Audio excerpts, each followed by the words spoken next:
is everyone? I'm gonna give it just a minute, not super long time. I don't know if anybody will hop on, we'll see. If you are hopping on and you're watching later, just comment replay so I know you're watching. I'll answer any questions you have later and all that good stuff. I miss you guys. I feel like it's been forever. We had vacation and 4th of July and all that stuff. So, and I have lots of notes. I'll try to keep it interesting for you guys. But skincare is something that I'm passionate about, so I like talking about it. Before I go through the skincare myths, I want to talk to you guys real quick about the Flawless Face Kit. It is, hi Nicole, it is a special that I have going on until end of day Sunday the 15th. So the Flawless Face Kit kind of includes, like, if you will, a starter pack to flawless skin, right? So it's going to include a skincare regimen, which includes a moisturizer, a cleanser, a daytime moisturizer, a nighttime moisturizer. So this is our kind of skincare regimen, the kit itself. And then in the Flawless Face Kit, I'm also including what we refer to as Climate Control or Liquid Gold, aka Miracle in a Bottle. This is basically hydration in its purest form. It is amazing for everything. It's the first thing I started using as far as SeneGence skincare is concerned, and I think has made a significant difference in my skin. Hi Lynn.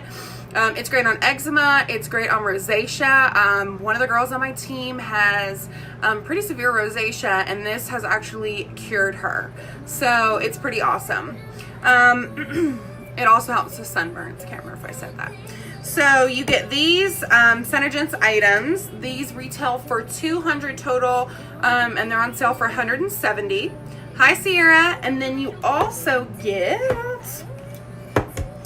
of course, you get a beauty book.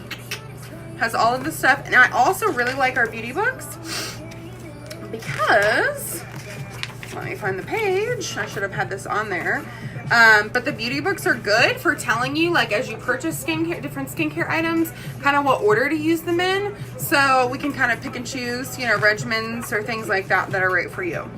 In addition to those items, for, like I said, retail for $200, they're for $170. You also get the beauty book, some super, super cute, giant, high summer makeup bags. Like, here's one I have. I'm not gonna lie, I really want to keep this for myself. But it's super cute. It's glittery. It's got like, I don't know how to explain it. Like, the glitter is not rough. It's very smooth. It's got like a coating on it almost, I think, to protect it, right? Because you're going to put makeup in it. So this is just like one example. And they all still have the tags on them, of course. And then this one I really like, and it's a little bit bigger. But it's like, I think it would be a perfect, like, overnight for your skincare. I think it's super cute. It's got lips on it. It's pretty big inside too. So anyways, and then I have a few others. I just wanted to show you guys a couple that come with the Flawless Face Kit. And then last but not least, you also get a SeneGence Make Sense foundation tester for free. And I have all the shades, so don't worry about color matching or anything like that. I have, I'm gonna drop them. I have at least 1 or 2 of every shade, so for you to try that. And the testers actually last for a while. There's like a decent amount of product in them, so they last for a significant amount of time. So all of that is included in the Flawless Face Kit, so if you're interested, let me know. I also have a skincare survey I can send out to you to determine what regimen is right for you. We have 4 regimens. So we have a dry, we have normal to dry, normal to oily, and then oily to acne. So we can select the specific one for you. Hi Olivia. Hi Mom. And then last but not least, in addition to, hi Stacy, in addition to the skincare survey that I can send out to help you determine that, I also have skincare samples that I send out at no cost. So if you're interested in any of that, let me know. Just put a comment here or shoot me a message after. And if you guys see me looking down, it's just because I'm looking at my notes. Hi River. Okay, fun stuff. All right, so we're gonna start with myths. I've got 10 myths. I'm gonna try to keep them short. Myth number 1, it's okay to touch your face. No! The best way I know how to describe this is to think about how many things you touch throughout the day. Think about the doorknobs you touch. Think about your phone even, right? Like actually putting your phone up to your face is kind of gross too. As far as that goes, doors, doorknobs, your keyboard, different things like that. And think about how much bacteria is on your hands and your fingers. And then when you touch your face, it basically can cause clogged pores, breakouts, all that kind of stuff. You can also get that by like resting. I see a lot of people, and I used to do this too, like sit like this, right? Like put your elbow on the table or something and rest your hand there. Not good. Not good at all. So you want to try to avoid that. And the less that you touch your face, right, the less dragging you're going to have on it, and the better or the slower, I should say, you should age. Your skin should start to age. Also, fun fact, you should not apply any skincare with dirty hands. Make sure you wash your hands. So, for example, if I am out of the shower and I have decided to do my hair for some reason before my skincare, I now have hair product all over my hands, right? Whether I've used a root lifter or a gel or smoothing serum or anything like that. So I need to wash my hands before I go to put that on my face. Otherwise, it's totally going to basically negate anything I'm doing to my skin, because it's got all that nasty product on it. It's just going to dirty it up. Okay? That's myth number 1. Myth number 2. So I'm sure everybody has seen this, where a product tells you to rub the product in your hands, like rub it together before applying it to your face. And that's completely unnecessary. It's wasteful. So what ends up happening is you end up spreading like more of the product on your palms and on your hands, and it absorbs into your hands than you're putting on your face. So you're losing product, right? Twice as fast. Also, when I was doing some research on some of these, because I wanted to make sure, like a lot of these I kind of just knew from bits and pieces, but I wanted to just do some kind of like official research to back them all up. Fun fact that I found out, according to marketing studies, most of the products that tell you to rub things on your hands before you apply them do that because consumers become more attached to products that involve some type of like ritualistic step, right? Or a ritual of steps. It becomes like a habit. Hi, Samantha. Myth number 2. So now moving on to myth number 3. If you saw my how to shave your face video, then you will already know this. But myth number 3 is if you dermaplane or shave your face, your hair will grow back thicker and darker. So let's just talk about this for a minute. I have been shaving my face for 5 or 6 years now. I promise I don't have a 5 o'clock shadow. Also, if that were true, I mean, let's be honest, all the bald men who don't want to be bald would just shave their head and then that would resolve the problem. But that's not how that works. So, yeah, doesn't happen. It still stays peach fuzz. And for anybody that doesn't know, dermaplaning, or essentially kind of shaving your face, for lack of a better term, I have a video. You can search for it in the group, or I can tag you in it. Just let me know. But it's a really, really awesome exfoliation tool. So it gets rid of any dead skin cells you have on the outside. It also gets rid of any peach fuzz you have. So it basically makes your makeup application flawless. It looks like you airbrushed it. It's amazing. I've been doing it for forever, and everybody thought I was crazy when I was like, oh, I'm gonna shave my face. Y'all need to try it. But yeah, if anyone wants tagged in that video, let me know. Myth number 4, and I know people that do this and they tell me about it, and I tell them, don't tell me you do this because I don't want to know. Myth number 4, sleeping in your makeup is totally fine. No way, Jose. No freaking way. And I get it. At the end of a long day, the last thing you want to do is drag your butt to the bathroom, wash your face off, get ready for bed. You're tired. I understand, right? But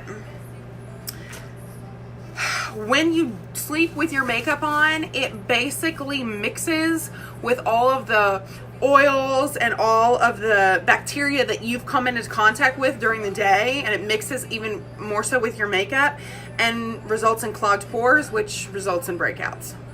So don't do it. Don't do it. Don't do it. Also, I don't know if anybody knows this, but not washing off your eye makeup and your mascara in particular, you can get these nasty little things called eye mites. If you look them up, hi Catherine, just Google like eye mites. You will never, ever want to sleep in your eye makeup again. So make sure that you are washing off your makeup. And when I say like preparing for bed, it should be a kind of a two-step process. Your first step should kind of be removing your makeup, and then the second should be washing your face, right? We're not going to take a shower with a bikini on. We're going to take the bikini off and then get in the shower. So make sure you take the makeup off and then wash your face, please. Your skin will thank you.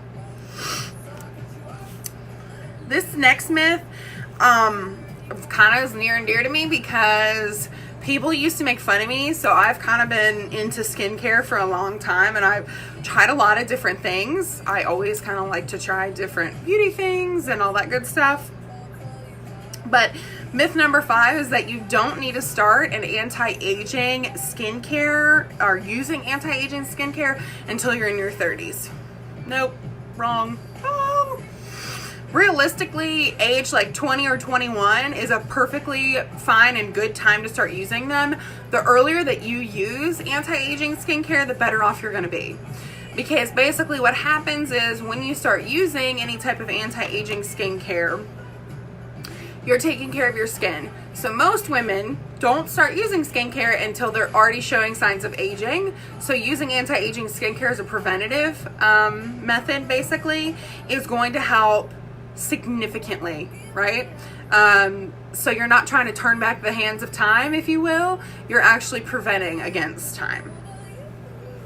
The one thing that is important, regardless of if you're using anti-aging skincare and your age and that sort of thing, is to make sure that you're using a skincare regimen that is appropriate for your skin. So if you remember, I talked about like if you have oily skin or you have dry skin or you have acne prone skin, etc., you want to make sure you're using something that's appropriate for your skin type. Okay, myth number 6. This is one that requires a little bit of patience. But myth number 6 is that I should see progress within about 2 weeks of using a new skincare regimen, which is not correct. So you may see improvement within 2 weeks, you may. But ideally, to see a true result or a true initial result of this new skincare regimen you're trying or new skincare product you're trying, you're going to want to give it 4 weeks, at least 4 weeks, okay? The average time for skin cells to turn over is 24 days.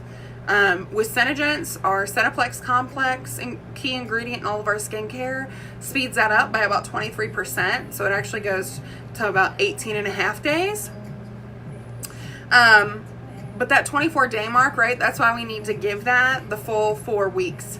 So see truly kind of the true impact, 4 to 8 weeks is ideal, but you definitely don't want to start using a skincare product and then a week later be like, no, this isn't for me. I know it's hard and I know sometimes it's rough, but anytime you make a change like that to your skin, you want to give it some time to adjust and you want to give time for the products to work. So, all that good stuff. The moral of the story there is stick with the regimen. Like I said, 4 to 8 weeks is ideal. I feel like I'm talking really fast. Sorry if I am. Okay. It's just because I have a lot of info and I don't want to like take forever. Myth number 7. I have talked about this before and we're going to talk about it again. Myth number 7 is that oily skin does not need a moisturizer. Wrong. So a lot of people think, oh, I have oily skin, I don't need a moisturizer, right? I have all this oil on my skin. Moisturizer is just going to make it worse. It's actually the reverse. So oily skin tends to become dehydrated, meaning it's lacking in water. It's very different than lacking in oil or the oil that's on the surface of your skin, okay? you can have oily skin and still have dehydrated skin, which is often the case. And so what happens is your skin is dehydrated because you haven't provided it a moisturizer, right? So it's just overproducing more, it keeps producing more oil. It's like a never-ending cycle. You dry your face is all dried out, you're not giving it the moisture it needs, so it's going to continue overproducing. Again, you want to make sure you're using a skin or a moisturizer that's appropriate for your skin type. If someone that has oily skin, they would not want to use a moisturizer that's meant for somebody with dry skin, because it's going to probably be a little overly hydrating for them. Does anyone have any questions so far? I can't tell if I can't see comments or no one's commenting. If you're on, drop a comment just so I can see if the comments are working. Speaking of hydrated skin, myth number 8 is basically that drinking plenty of water will hydrate your skin. The best way I know how to explain this is drinking water to hydrate your skin is basically, I mean, it's not going to help you any more than like taking a bath is going to make you less thirsty. They're two totally different things. So while hydration is very important for your overall bodily function, your skin health, and that sort of thing, as far as hydration is concerned, once you have washed your face and you've toweled it off, we have basically dried out those top layers of skin, and the only way to moisturize those top layers or hydrate them is to apply a moisturizer. So it is important to drink water and that sort of thing to kind of hydrate from the inside out, but for those top outer layers, we need to apply a moisturizer. Can y'all tell, like, moisture is somebody probably doesn't like that word because it has the word moist in it. But it's like a common theme and a common occurrence because it's so important. We only have 2 myths left. I feel like I'm going through this really fast. Myth number 9 is that you should use the same skincare products for both day and night. And I understand why people think that. I used to think that, and I used to do that. I won't lie, until I really realized differently, or realized better, I should say. But basically, during the day, your skin is in a protection mode. It is trying to protect you against the pollution, all the free radicals in the air, the sun, different things along that nature. So the products that you're using during the day not only need to kind of moisturize and hydrate your skin, but they also need to be protective products that have an SPF in them. So SeneGence's moisturizers, for example, we have a mechanical shield that's equivalent to SPF 15 in our daytime moisturizer. It also protects against free radicals, pollution, and essentially almost creates like a barrier or a shield, if you will, from your skin against kind of the outside elements or pollution. So that's kind of what you need during the day. At night, your skin's not in protect mode anymore. Your skin is in like a restorative, like rejuvenation mode. So at that point, you don't want to apply a product you want to apply a product that's going to focus more on that rejuvenation and regeneration of skin cells, moisture, etc. So you're going to want something that has more peptides, more vitamins in it, which is kind of what our nighttime moisturizer has in it. Hi, Lindsay. Hi, Kelly. So that is myth number 9. And our last myth number 10, and I hear this a lot, your face will become accustomed to your regimen, or the regimen will basically stop working. It will become less effective. So I call this a myth, but hi, Megan. But it does depend on the active ingredients. So your face does get used to or acclimate to retinol or prescription retinoids, so like Retin-A, Differin gel, things like that. Your skin does become accustomed to those. Those are more kind of chemical based products, if you will. And so, like, for example, people who use Retin-A, they start on like usually a small dose and then use it more and more. They need a higher dose, right? Eventually their skin gets kind of used to that low dose, and then they need more and more and more, okay? Well, eventually you get to a point where you can only have so high of retin-A, right? Because it's basically kind of unnaturally, I will say, speeding up your skin cells and really thinning your skin. Anything like higher than, I don't know what the highest they allow is. I think it's like 2.0%. It might be like higher than that. But anyways, anything higher than that is basically going to cause extreme thinning of the skin, because retin-A causes thinning of the skin anyways. But anything higher than that is going to be like a dangerous level of thinning of the skin. But when you're using products that have antioxidants, moisturizers, vitamins, peptides in them, which peptides are basically amino acid chains that create collagen production, just so everybody knows, because I use that term a few times. But when you're using products that are kind of made for your skin, and like I said, they contain those good ingredients, your skin's not going to get accustomed to those. You're not going to become less effective, right? They're naturally occurring, just like if you're taking vitamins or that sort of thing, like orally. However, your skin can change. So if you ever are using a skincare regimen and you get to a point where you're like, my face is not reacting the same or something's happening, one of two things should be the cause, basically. One is you need to look at the products you're using. Are they prescription products? Are they chemical-based products? Are they retinoids, right? Things like that. If they're not, the second thing you want to kind of pay attention to is, has my skin type changed? So if I was using an oily to acne line in my late teens and early 20s, and now my hormones have balanced out, that sort of thing, I'm not overly producing oil, high crystal, then I probably need to change my skincare regimen a little bit, right? I might need to move to like a normal to oily line versus just an oily line or an acne line or that sort of thing. So those are going to be the two culprits whenever you feel like your skin isn't responding or it's not right, the regimen that you're using isn't working as well as it did previously. Does that make sense?